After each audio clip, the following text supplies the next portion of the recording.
Okay, so welcome, Mette. Thank you for coming on the podcast. Thank you for inviting me, Lisa. Been looking forward to it. Yeah, me too. So I thought maybe we could start with a bit of 101 about Slagelse municipality. What is the context? What's the organization, and why did you have this project, this idea of implementing sociocracy in a public sector organization? Hmm. Two big questions. So the municipality of Slagelse is employing nearly 8,000 people. The municipality itself hosts around 80,000 people, so there are 80,000 inhabitants.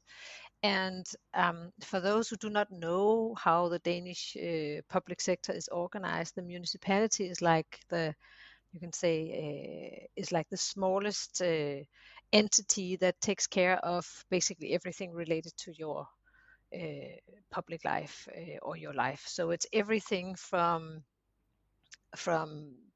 kindergartens, schools, elderly care, unemployment support. It's also taking care of roads and public areas. It's basically doing everything that a public authority would do in a welfare state like Denmark. So by that, I'm also saying that it's a super complex organization. So I have worked in the private sector for many years, and I think any big organization would claim that it's complex.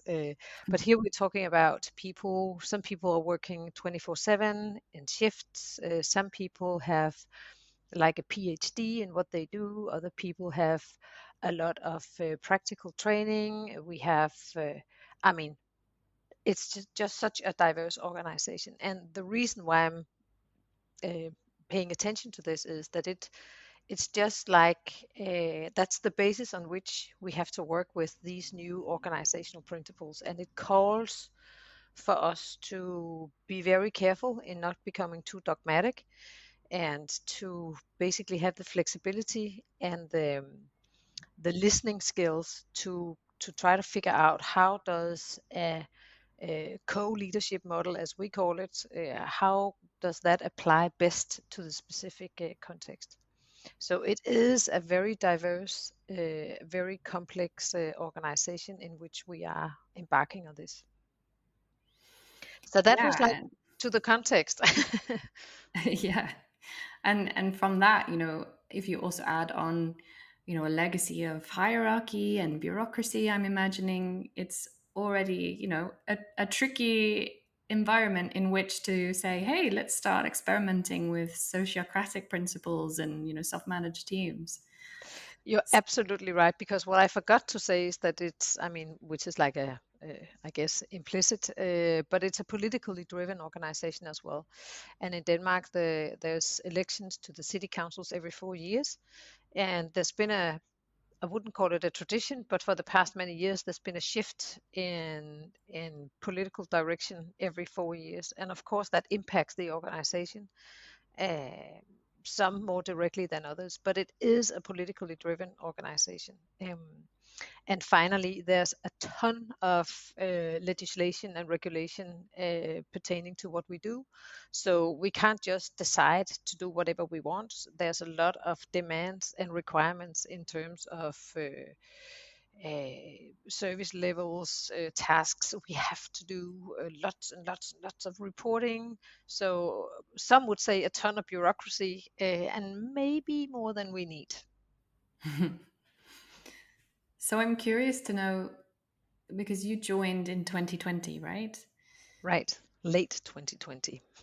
Yeah. And what was your sort of mission? What was you were brought in to help with this sort of transformation, if you like, but what was the aim of that, and what is it that you're hoping to do? So 2 years before I joined, the city council had made a decision to try out different ways of running a municipality, because I think I wasn't there at the time, but I was told that um, they all kind of understood that you can't just go on doing what we've done for the past many years. So the huge challenge in our sector is that the resources available, both in terms of money and people, and the tasks, the demand for the work that we do, that gap is simply just widening. And for many, many years, we've had this regime of new public management, also in Denmark, I assume, as in many other places. And that's basically a regime where you constantly turn on the optimization button. So you optimize and optimize and optimize. And I think that there was like a deeper understanding that you can't just, I mean, that apparently doesn't seem to solve all the problems. So we need to do something new. So they had already started that debate and that discussion before I arrived, and there was like so that was already kind of like, yeah, the talk of the town. And on top of that, there was also an acknowledgement of the fact that you can't kind of like meditate your way through a transition. You can't just talk about it and think about it and make strategies about it. You have to do something. So the notion of, if you see something that you think should be different, act, do something. So that was already in place, and I think, or they had come to a place where there was a need for something more specific, an acknowledgement that this is so difficult to try to replace the kind of like the fundamentals of how a huge traditional bureaucracy or hierarchy works with something new. It's so hard to replace that with something that is fundamentally different, that there was a need for something specific. And then that's where I came into the picture. There was a vacant position, of course, um, in a senior position where the overall headline is kind of like development, and the key task I was given was to figure out, how do we do this? Not so much the why, but how do we get this done? I mean, how do we really do things differently? And it's a simple question, but as I guess all listeners would know, the answer is super hard to find. So that's how I came in. And I've worked with organizational change and strategies and strategy implementation and employee engagement for 28 years before I joined. So I've been the chief HR officer in a company, and like a senior HR executive in others. So I kind of work with these dynamics and come to realize, like so many others working in this field, that the current model simply has too many dysfunctions and unhealthy side effects. Yeah, so I could completely concur with the direction, and I had then some knowledge about teal organizational models and some training within primarily sociocracy. So that's what I offered and brought to the table and said, do you think this is something that could work in your context? If yes, then I would be very happy to join. Yeah. So maybe we could talk a bit about the how then, and the question of where do you start, right? Because that's always what people in the public sector especially are asking me, like, where do you start? Do you start at the top or at the bottom? Do you make it compulsory or opt in? Do you start with this or that? So how did you decide where to start, and what did you end up deciding? In fact, it was my very first question to myself: how do I start? um, because, like I said, I've been part of driving organizational change for many years, and usually you start from the top, right? So you have like the senior leadership team kind of um, deciding on something they want to implement, and then you start from the top and you work your way through the organization, either from the top down or silo by silo. I felt it would be kind of weird to work with a more or less non-hierarchical organizational methodology in a hierarchical way. Um, so that was one observation I had. Another observation I had was, it was clear to me that the top management wasn't necessarily in sync in terms of how to get this done. I think everybody were in sync in terms of, we need to do something different, but we weren't completely at the same level. So I could, of course, have started with making sure that the senior management team was in sync or aligned. I also knew that that could probably take some time. And since I didn't have all the answer, or all the answers to the many questions that would come up, I thought this is going to be so difficult. So what if we kind of formed like a coalition of the willing, so people who wanted to do it could do it, and then we could work with that energy. So that basically became the starting point, saying to people, if you think what we're talking about here sounds interesting, raise your hand, let us know, and we will support you. So it's been this principle of signing in voluntarily, which basically means that today, a year and a half, nearly 2 years down, no, a year and a half down the road, we have 25, 30 units from kind of like all over the place. There are also areas who have said, we are not interested yet. We would rather wait and see. We also have the kind of resistance, although not that explicit, but kind of like, nah, does this really work? Let's wait and see. And then you have the very enthusiastic people who say, this sounds so interesting, I'm ready to dive in. So it's voluntary, and that's how it still is today. And I think it's going to be like that for a while. So can you share like what happens if I put my hand up in my unit and say, hey, we're interested, you know, what next? How do you support those people who are interested in trying this out?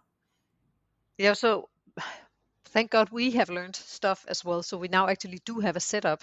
To begin with, we were just like, okay, come join us. And no, so the second thing that was clear to me, and that's also based on my many years of experiences, that usually when you start a transition like this, it won't take long before you start feeling incompetent. So kind of like, what is this? How do I get this done? Am I doing it right? All that stuff. So we knew that if people wanted to start up, we had to offer a lot of training. And when I say training, it's not like education. It really is like practicing a lot. So if you raise your hand, to answer your question, if you raise your hand and say you want to be part, first you will have what we call a co-facilitator contacting you. The co-facilitator would ask you why. What is it that you expect to get out of it? What is your situation today? Do you have any particular challenges you would like to address with this? What is the situation in your area? Let's say you are a team leader for a team of 20 people.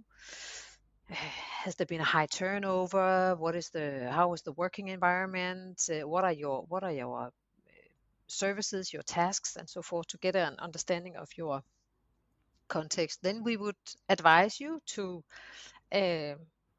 accept our startup kit, we call it.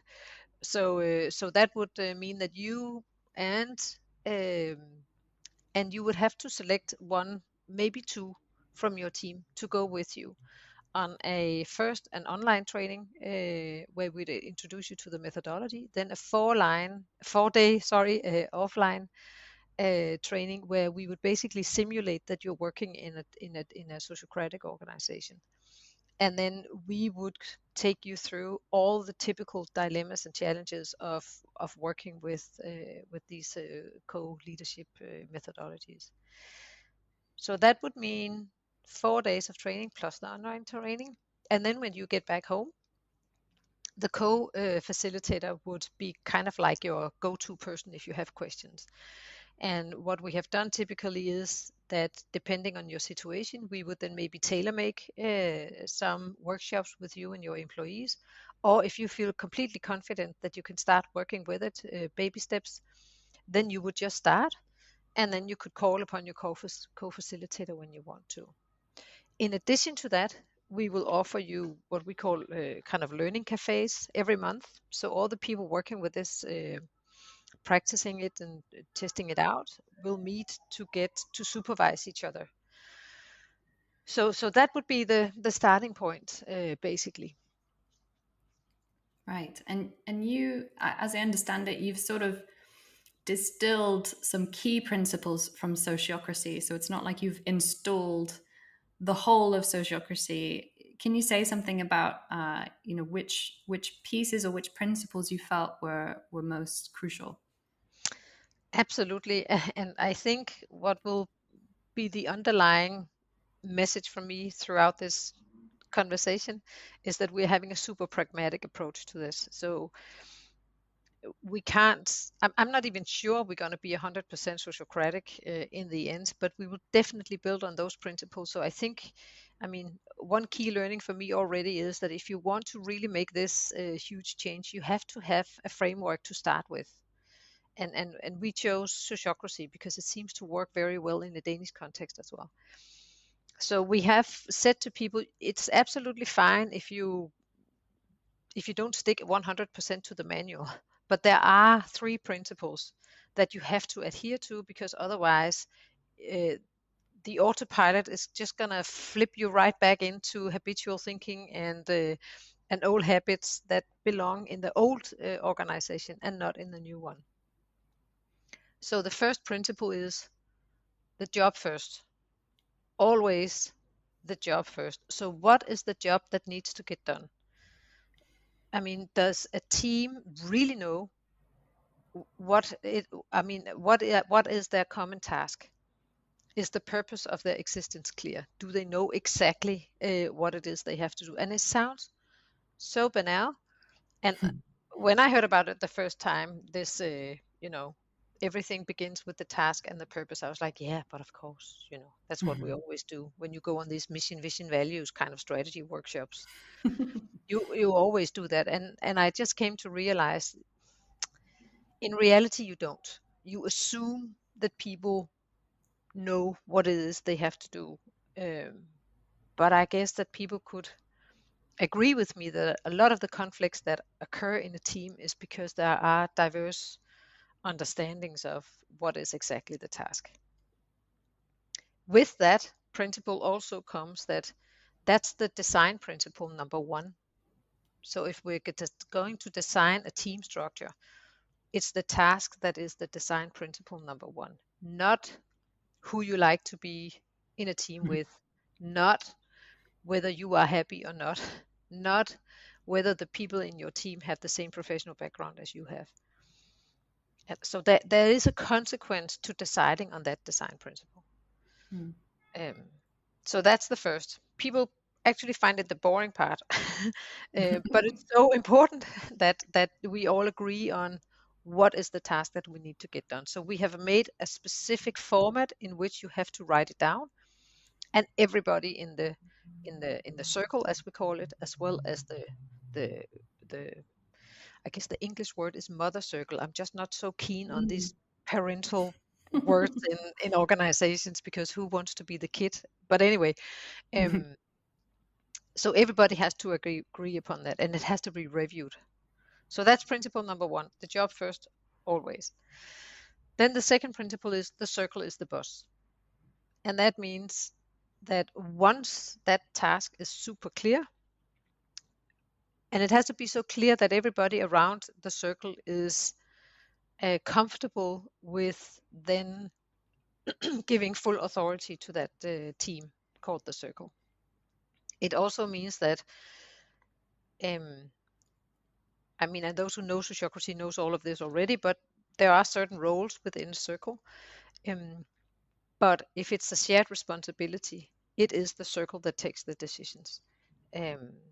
So whatever happens in the circle is super important. And that's why we have very specific formats and structures for how to conduct the meetings, how to distribute the power within the circle, how to ensure that everybody are being heard, while at the same time there's progress, which is a hard balance, by the way. And then the third principle is decisions have to be made by consent. And by consent, a lot of people know what it means, but just in case someone doesn't, consent is not the same as consensus.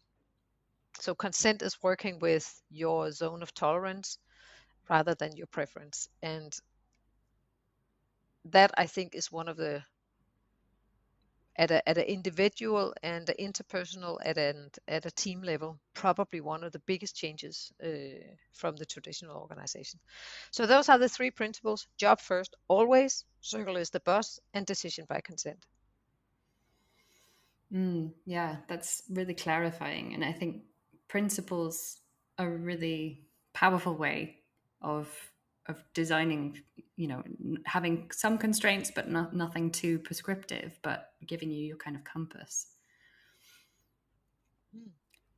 So, with these sort of 20 plus units that have been experimenting with these sociocratic principles, what are you learning so far? What are the things that people struggle with the most? Where are the pain points, and where is the, this is a big question, and where are the sort of the triumphs? Where are you seeing real differences? I started out by saying that it's a very diverse organization, so I think the challenges are very diverse too. So just to give an example of a challenge that we have and that we're still working with is, like, for example, if you work at an elderly home and you work in shifts 24 hours a day, and the way that you plan and man the shifts means that you have no overlap between the different shifts. How are we going to connect the fact that there are autonomous teams making decisions if they don't have the meeting as kind of like the hub, the organizing hub? So that's like some of the challenges are very specific in terms of how do we get this done. Um, and I am actually tomorrow going to visit one of the elderly homes that have come the furthest with this, to hear how have they actually tackled this.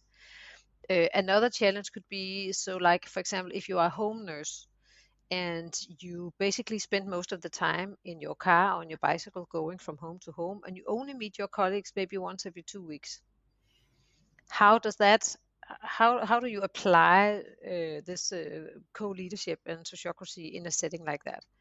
um, we have another situation where you have had like a kind of like a profession driven hierarchy before, and now you organize tasks in a different way. How does the dynamic play out in a team where you have professions that used to have like a implicit, sometimes even explicit hierarchy, and now they have to have kind of like the same voice? um, we have another circle that's comprised by people from different departments. So they are basically trying to navigate across the traditional organization in this circle structure. How do they find time to prioritize their tasks when they are basically coming from the traditional organization where they have a manager who is deciding a lot of how they spend their time, and now they're trying to solve a task in a cross department circle where they have full autonomy. So I think it's very practical, kind of like day-to-day challenges that uh, is also part of the co-creation process that we have. So we offer the framework, but we are also telling people, a year and a half in, you're still among the first ones to take a step into this, and you will be part of creating the model that will fit into our world. So that's some of the challenges that are specific and practical. And then I would say the biggest challenge is to increase the self-awareness of the very kind of like unconscious anticipations that is driving our behavior in the traditional organization, and that we can't help import into this new way of working. So, for example, the notion of consensus, it's just amazing how much it can kind of like uh, distract meetings and conversations, because people kind of cling to their own opinion and kind of forget, it's not really that important what I think. The important thing is what we decide and what we do with it. I don't need to campaign my own point of view. I don't need to convince you. um, Mhm. And with that also goes the kind of the old habit of asking for permission. So there's a lot of, at an individual and team level, challenges that I guess are generic, and then there's a lot of very specific practical challenges that we're trying to solve. Sorry for the very long answer. Yeah, no, I appreciate that. There's like the pragmatic things, and then there's like the sort of habit and mindset shifts in a way. Like it's so ingrained in us to default to consensus or to try and convince each other, and that's not easily unlearned, I don't think. No, it isn't. And at the same time, that's also what makes it fun, because you can, I mean, because once you start work with this and you have this shared understanding of what it is, you can also call it out on each other and say, hey, Lisa, I mean, what you're doing right now, isn't it? I mean, you don't need to try to get me to agree with you. I can give you my consent. You don't need to take it any further, and you can laugh about it. So I think it also makes it kind of yeah. There's a lot of fun in that as well when you can start laughing at your old habits. Mm. What support do units get then? Do they, the co-facilitator, do they continue to play a role a bit like a sort of coach that, when teams run into some of these questions like, wow, how are we going to make this work given that our shifts never overlap? What sort of ongoing support do they get to help address challenges like that? Yeah, oh, good question. And also in that respect, we're still kind of on the move because in the beginning, I actually thought when we started out the first year that I would be super happy if we had conducted like two of these kick-off training sessions or startup kit, and if three organization and units had started working with this, because that we could support. And then it ended up that basically the traction was just much stronger than that. So we basically had to conduct, I think it was six startup kits, and we had more than 17 organizational units starting up. So of course you couldn't offer a co-facilitator to everybody. And then again, it turned out that that also had like a positive side effect, because it meant that people thought, okay, but if I can't get a co-facilitator right now, I'll just start. I'll do the best I can, and then I can always call them. And then people just started, and it means that people can actually take this a very long way without anyone helping them. And it also just goes to show that, I mean, once you get the principles under your skin, it's actually quite easy to do something tomorrow. So we've been talking about these baby steps. I mean, baby steps is better than nothing. And then we will come and help you whenever we can. And also what we've done is we have made sure that those who are co-facilitators were already employed. So it's now colleagues helping colleagues, which seems to resonate well. Then we have installed a new role that we call, so there's the co-facilitator that will kind of go with you on your journey until at a certain point kind of like let you go. Then we have what we call a meta facilitator, and that's someone that's basically just calling in on the units that say, I think we can take it from here, we can do it ourselves. And what we found is, because we were a bit reluctant to do it, because would that be considered like inappropriate interference or control from a central unit, which is how it's often perceived in a hierarchical organization. But we found out that there was a huge appreciation of the fact that we paid interest in what people are doing. And we also found out that a lot of people had basically stopped progressing because they found it so hard to get this done while taking care of all the other tasks they had to do. And that gentle kind of like push and support actually restarted the process for a lot of these units. So the meta facilitator's role is simply just to call in and say, how are you doing? Any key learnings that we can learn from? Is anything standing in your way? And then we try to accommodate. Mm. Can you share some stories or examples of units that have really seen a difference in starting to work in this way together? Yeah. I can take an elderly home that's actually at the same time the biggest unit. So there are more than 200 employees out there. So that in itself is like, like a big workplace in itself right there. So what they have done is they have kind of like reorganized their decision-making structure. So they have different houses where the elderly people live, and they have formed these autonomous circles according to each house, so that everybody involved in the people living in that house are now organized in a team, and they have appointed the leads, as they are called, in each circle. And I think there are now 14 in total leads, and none of them have had any formal leadership role before. To begin with, they were like super anxious, like, will my colleagues accept that I take on this role? Is this in reality a team leader role, which it is not? We had to change the name of the role because lead in Danish sounds very much like leader. And so there was a lot of confusion there. And what we are now hearing is that a couple of things: much, much faster decision making. So if confronted with a need from a citizen, they can act upon it immediately. They don't need to ask for permission anywhere. We are hearing about people who have been in the past very quiet, not sharing their thoughts, not speaking up at team meetings, now all of a sudden playing a completely different role.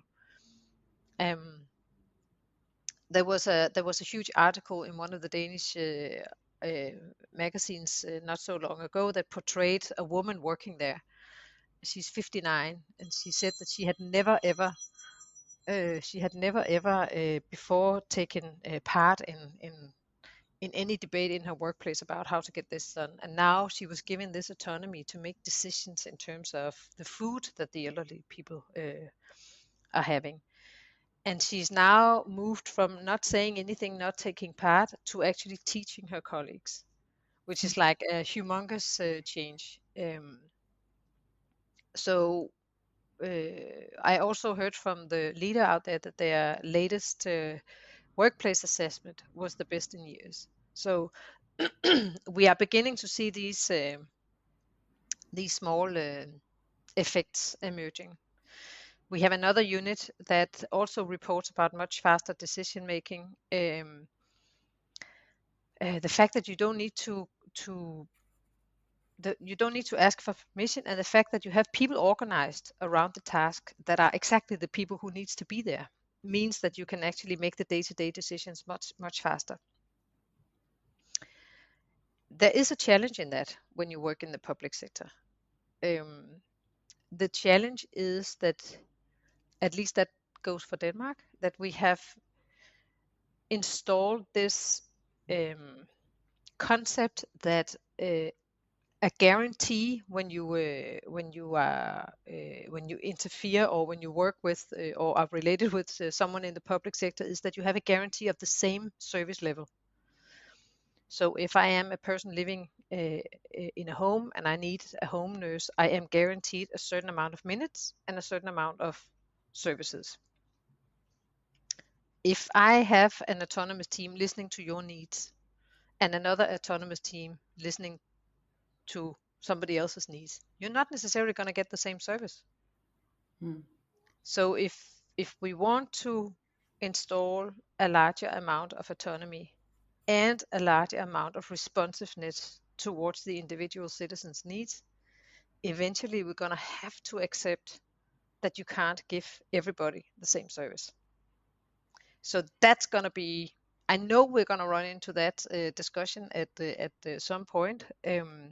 I don't know what the outcome is going to be, but in my opinion, it needs to be adjusted if you really want to give that autonomy to the professional people working around the individual citizen. Yeah, it's a really interesting dilemma. It is a really interesting dilemma. A third, fourth, I can't recall how many I've been counting, but another thing we're seeing is that we actually have people applying for jobs in our organization because they heard about this. And that to me is super encouraging, because I am a firm believer that the future workforce does not want to apply for a job in the old school kind of like organization. They want to be trusted with the responsibility um, and the autonomy of applying their professional knowledge and experience. So we've seen people move internally as well as people applying externally because they heard about what we are doing. So it's it's not evident, but it's an indication at least that it has an appeal to people in terms of, this sounds like an interesting workplace. This is the kind of co-leadership I would like to be part of. I really like that term, co-leadership. Were you kind of mindful of what language you used? And you mentioned before about even the term lead and things like that.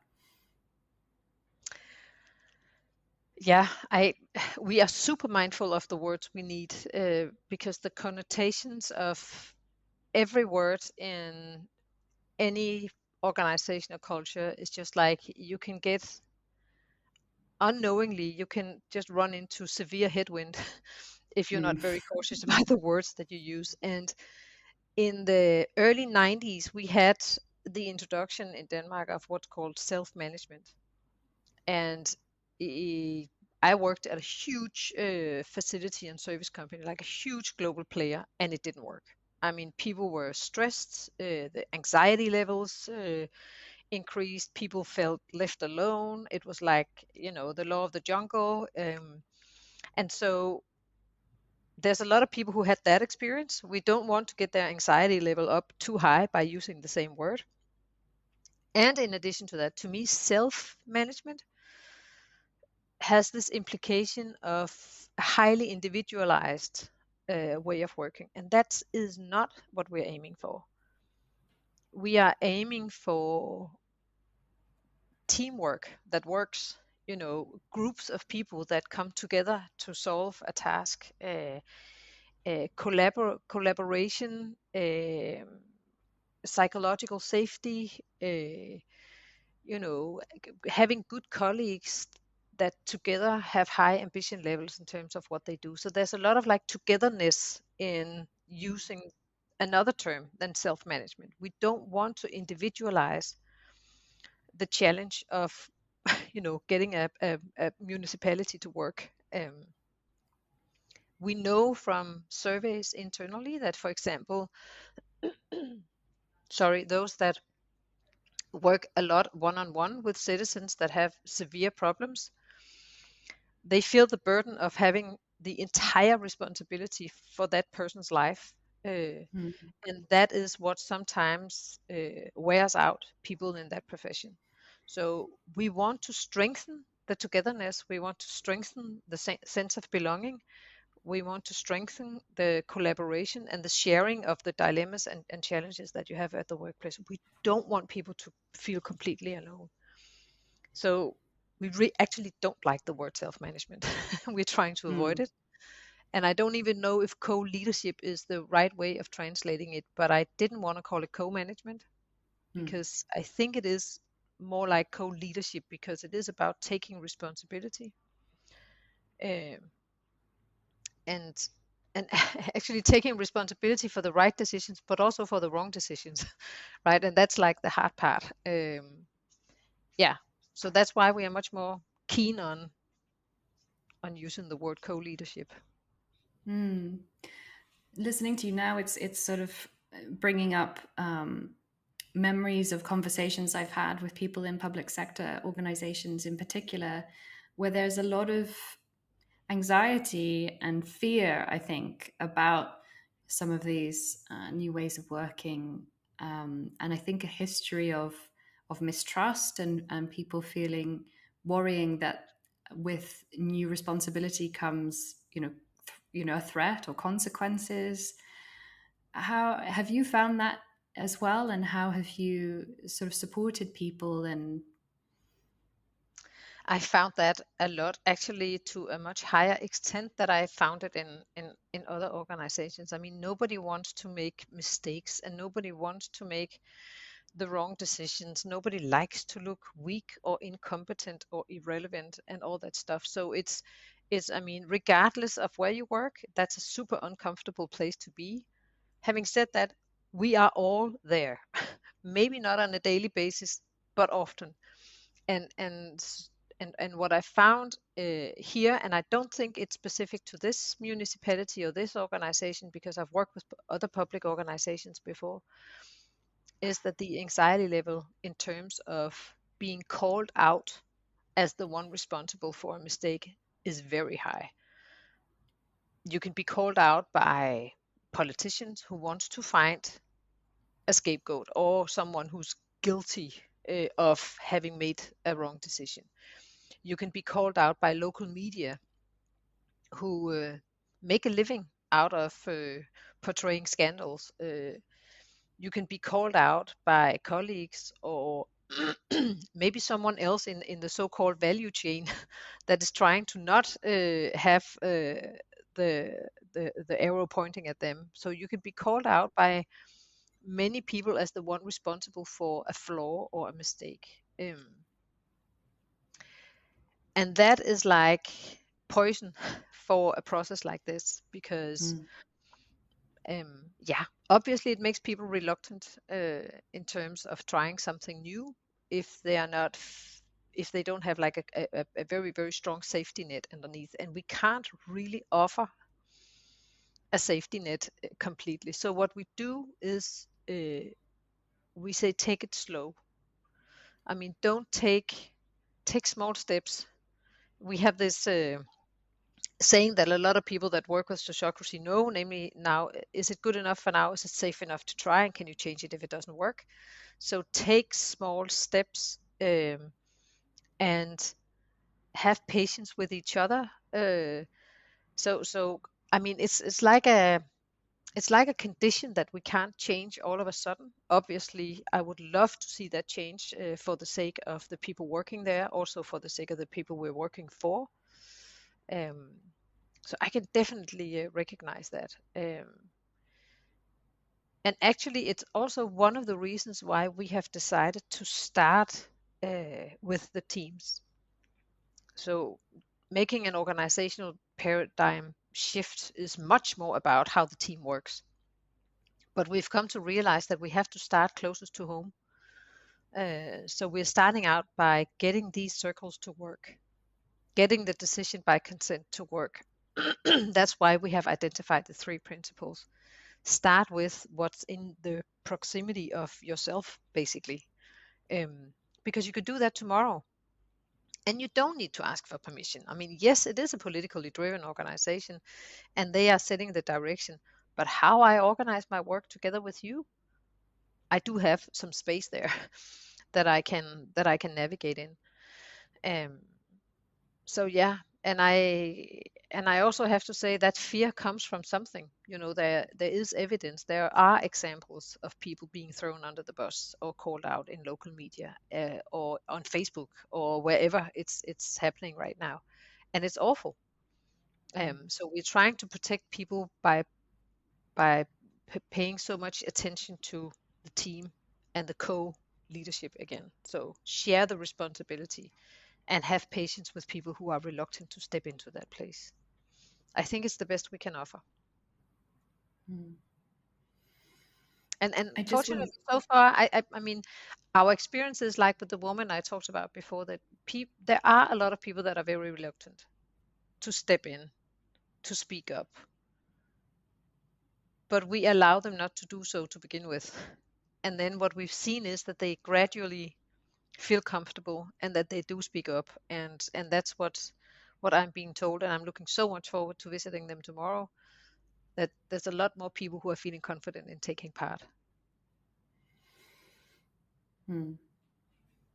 I just want to do a time check.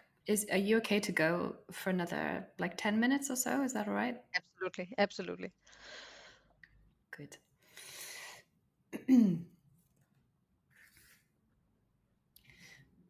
So, what do you think could be next in this journey? You sort of started with processes, if you like, and closest to home, as you said, in the teams.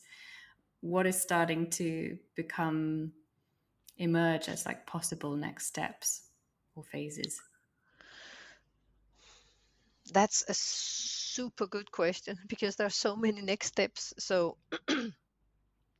one thing is to continue to deepen the integration of these co-leadership principles in the teams and the departments that have already started, so that it doesn't stop with how we conduct meetings or how we organize the teams, but that it continues. So that's one step. Another step I think that we need to take at one point, whether it's now or in half a year or in a year, I don't know, but I think we need to become much more explicit about how do people who have a formal leadership role in the traditional organization that we still have, how is their role redefined? I mean, how is it that if you are a leader who doesn't really think you're going to embark on this for a while, how do you actually support the process still? So we haven't offered any leadership training as such because we thought we don't want to train the leaders. That would be like kind of basically just uh, emphasizing status quo. But I think we need, because we're not going to get rid of leaders in our Mm. organization for a while, but that role needs to change dramatically um, if this is to work. Uh, so I think that would be another step. And I also think, while having started out on a voluntary basis, I think it would be wonderful with more explicit, you can say, top management support in this. We are cheering the local leaders, and you know what I found is that for some reason this seems to appeal more the further out you get in the organization, which I think in itself is an interesting observation. But at some point in time, we also need to have a discussion around how do we, at the top of the existing pyramid, uh, support the process as much as possible, and refrain from installing decisions or mechanisms that would be counterproductive in terms of the journey. Um, there are so many answers to your question, Lisa. So many things that we could do right now. Um, I think what we will continue to do is to offer this training, and to be very responsive towards any unit that would raise their hands and say we would like to join. Uh, and I've had 2 of those just this week. So it's like we're not done with this. I mean, there's still so much going on, and there's still so many people that kind of like go, yeah, we want to do that, and so we're definitely going to support doing that.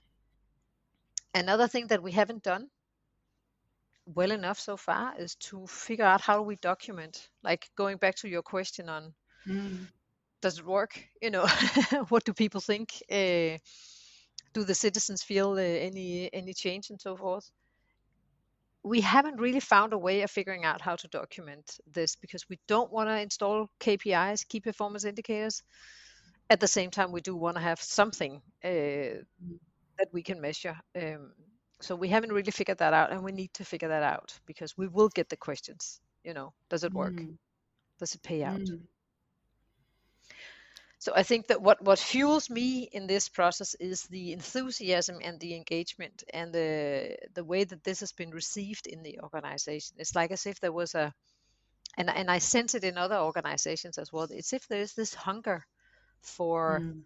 something specific, something that goes above and beyond the cliches of, we want to fight bureaucracy, and we want to have more simplicity, and we want decisions closer to the citizens, and we want to have more agile those kind of declarations. And people are like, yeah, we heard about it now for 20 years maybe, and these are all good intentions. but fact is that good intentions doesn't drive change. So give us something specific, and this is the best I have come across, and the demand is huge, the interest is enormous, the energy that comes from the people who start work with this is fantastic, and obviously the challenge is that this is the long run. I mean, it's a long-term effort. Yeah. Yeah, I think what's so inspiring to me is that sometimes when we approach these kinds of transformation journeys, it can be a bit too abstract and sort of esoteric. And there's something very powerful and almost immediate in terms of, once you start to make decisions in a different way, you can see the impact on the citizens that you're engaging with day to day, and how it feels in the team, and being able to, make decisions more quickly and things like that. So I think especially in a large, complex organization, and especially in an organization that's not full of people like me who are sort of geeks about this kind of stuff and like reading books and, listening to podcasts and stuff, it makes it very real and tangible. Like, this is what it's about. This is not some concept.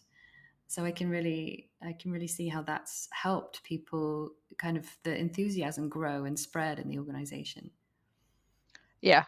And, and there is a risk in being a geek, like you say, Lisa, because I mean, I guess I am a geek in this field, and I too have to be mindful of the fact that actually I don't get too enthusiastic, because it can be perceived to be somewhat of a sect that you kind of join, and that's not what it is. It's just I say that in, you know, these are principles that are built upon a lot of evidence in terms of what really motivates us, what really works, what is like sustainable, what does a sustainable work life look like, and and and yeah, and that's, I mean, you don't need to buy into the full package. You can just start out by seeing the difference it makes when you perform decision making in a completely different way that decreases anxiety levels, increases togetherness, increases the room for your professional and work related experiences, and allows for disagreement, and can still lead to high quality decision making. To me, it's a win-win, and it's point Mm. of no return. I mean, once you start work with it, you can't go back. You just Yeah. can't go back and work in the traditional hierarchical way. Mm. I'm curious to know, what have you learned personally, when you in your own kind of development as a human being in this, how has that been? Good question. Um, at a couple of different layers, or levels. First of all, I've had a leadership role for, I guess, more than 20 years. And so I also had to de-learn the fact that I couldn't just play the boss, kind of like say, I'm the boss, and therefore, and some, you don't need to say it explicitly, because implicitly people would just look at you when they know that I kind of like, I'm sitting at the end of the table. So to me, I had to become, and I still have to work with how much aware I need to be of the kind of subtle signs that I could send that I agree or disagree, or if I want something or don't want something. Because when I'm stepping into a circle, I have to play according to the same rules as everybody else. Uh, and so what I've done to my circle members is I said to them, let me know if my autopilot kind of like lets me play out the old fashioned leadership style, where I'm kind of like, yeah, having this old habit of basically knowing that at the end I'm gonna make the decision because I'm not. Mm. And I find it just as challenging as everybody else when I have to let go of my preference. I mean, I can nearly feel it physically. So it's just as challenging for me as it is for everybody else. I assume. Um, so that's like a personal learning, but also I find it hugely a huge relief that I don't have to convince people, and that I don't have to have the final say all the time. And another learning for me is this acceptance of the fact that sometimes autonomous teams make bad decisions, but we can change it if it doesn't work. So is it better to demotivate people by basically overruling their decision, and then maybe the decision is better, or is it better to live with it, let them experience that the decision they make in the team is not perfect, and then see what kind of learning that comes out of it? Um, yeah, so there's like a ton of learning in this. But for me personally, it's the unlearning of the old boss Mette that used to be, having fancy titles in a huge global company. Yeah. There's not room for her in this. There's room for parts of her, but not that part of her. Yeah. And I'm happy It's to let her humbling. go. Yeah, I'm happy to let her go. Absolutely.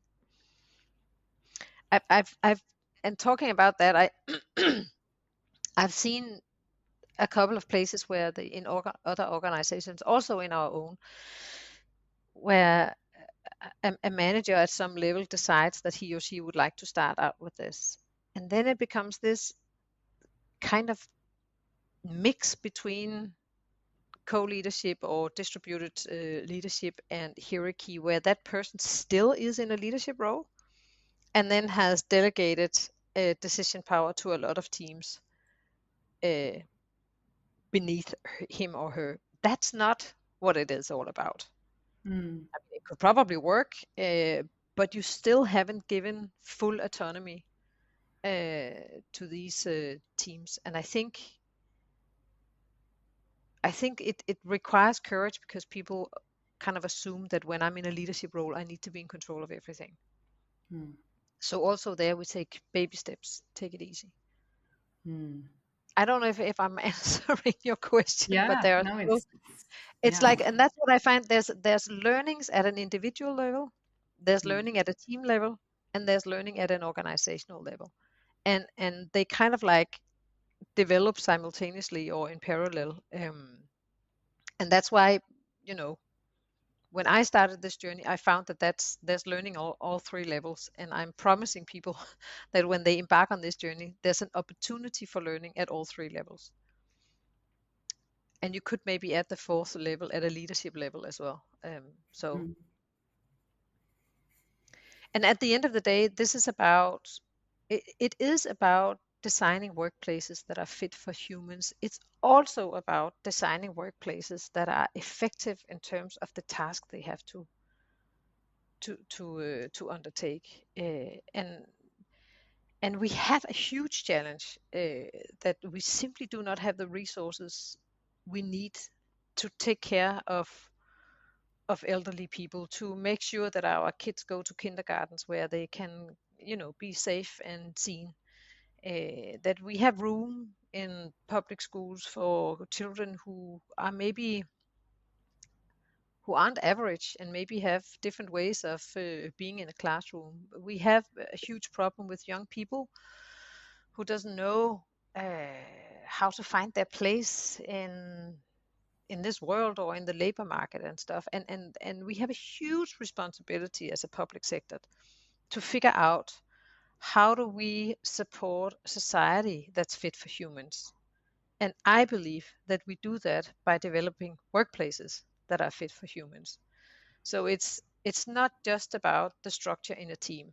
It's actually a much larger mission that we are on. And to me, that is super encouraging. Definitely. I wonder, in sort of starting to wrap up, what advice would you give to listeners who are interested to explore and experiment with more human ways of working? Um, First is start with yourself. So start out by trying it out and then make sure that you have the skills needed in order to embark on this. So train it yourself, but start with yourself and then just do it. I mean, what's the worst that can happen? You do something that doesn't work, then you'll try something else. And start small and do it slow. And don't give up. Thank you. Is there anything else that you wanted to say that you haven't said that you would like to share with listeners? I feel like there's a ton, Lisa. There's so much in this, and I'm very thankful for you making these podcasts because there's a lot of nuances to this. I think I I don't know. I think that there's no way back. I mean, we have to find other ways of organizing work. We have to find other ways of collaborating, and we have to find another way of making workplaces that are fit for the future. So it's kind of like mission critical what we do. It's not just for fun or uh, this is dead serious, and it's super important, and it is a lot of fun at the same time. So yeah, I'm just super happy to find new colleagues that are also doing all of this so that we can be on this journey together.